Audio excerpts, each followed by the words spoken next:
¿Qué pasa exactamente en los primeros días después de que presentas una demanda ante el Tribunal Federal de Justicia Administrativa? ¿El expediente queda en el limbo o existe un reloj que empieza a correr de inmediato?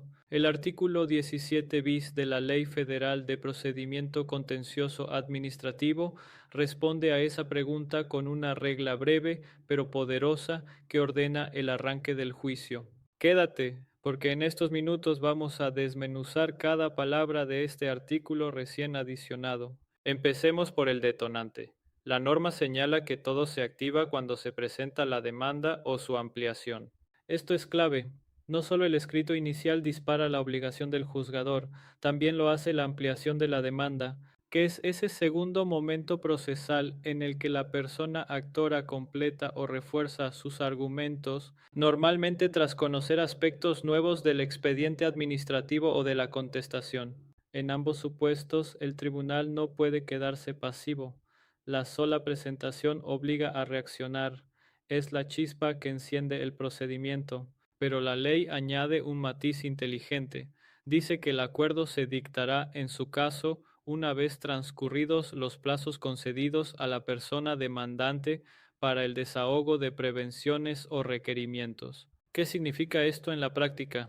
Que si tu demanda llega incompleta, oscura o sin algún documento, el tribunal puede prevenirte para que la corrijas o aclares dentro de un plazo. Mientras ese plazo corre, el reloj de los 5 días no avanza.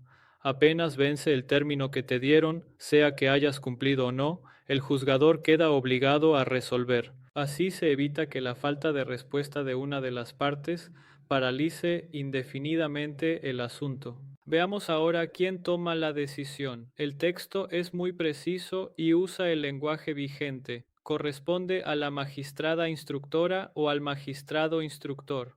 No es la sala completa ni el pleno, es la persona juzgadora encargada de la instrucción, es decir, de conducir el juicio desde su nacimiento hasta dejarlo listo para sentencia. Esta figura es la columna vertebral del procedimiento contencioso, porque ordena, depura y vigila que el expediente avance con limpieza.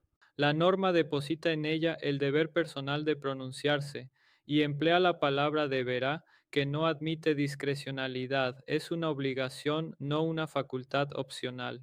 Entremos al corazón del artículo, el contenido de la decisión. La magistrada o el magistrado instructor debe acordar lo conducente, admitiendo o desechando la demanda. Aquí están las dos grandes puertas. Admitir significa reconocer que el escrito reúne los requisitos legales y que el juicio puede seguir su curso, lo que abre la fase de emplazamiento y contestación. Desechar, en cambio, implica cerrar la puerta porque existe una causa que impide darle trámite, por ejemplo, una improcedencia notoria o el incumplimiento de los requisitos esenciales pese a la prevención. Entre ambas opciones no hay zonas grises eternas. El juzgador debe definir con claridad el destino inicial del expediente. Y llegamos al elemento que da fuerza a todo el artículo, el plazo. La resolución debe dictarse dentro de un término que no deberá exceder de 5 días. Este límite es una garantía de prontitud para el justiciable. Imagina que presentas tu demanda contra una multa o una resolución fiscal. Gracias a esta norma sabes que a más tardar al 5.º día tendrás certeza sobre si tu juicio fue admitido o no. La consecuencia de no respetarlo, una dilación indebida que afecta el derecho a una justicia pronta y que puede ser materia de queja administrativa contra la persona juzgadora. El plazo entonces no es decorativo, es un mandato que disciplina el inicio del proceso. Ahora condensemos todo en la clave, en 3 pasos sencillos. Primero, identifica el detonante. La presentación de la demanda o de su ampliación pone en marcha la obligación de resolver. Segundo, recuerda la pausa. Si hubo prevenciones o requerimientos, los 5 días comienzan a contarse hasta que venzan esos plazos previos. Tercero, ten presente el desenlace. Dentro de 5 días, la magistrada instructora o el magistrado instructor debe admitir o desechar sin excusas ni demoras. Con estos tres pasos dominas la lógica completa del artículo 17 bis. En resumen, este artículo garantiza un arranque rápido, ordenado y con responsable claramente identificado.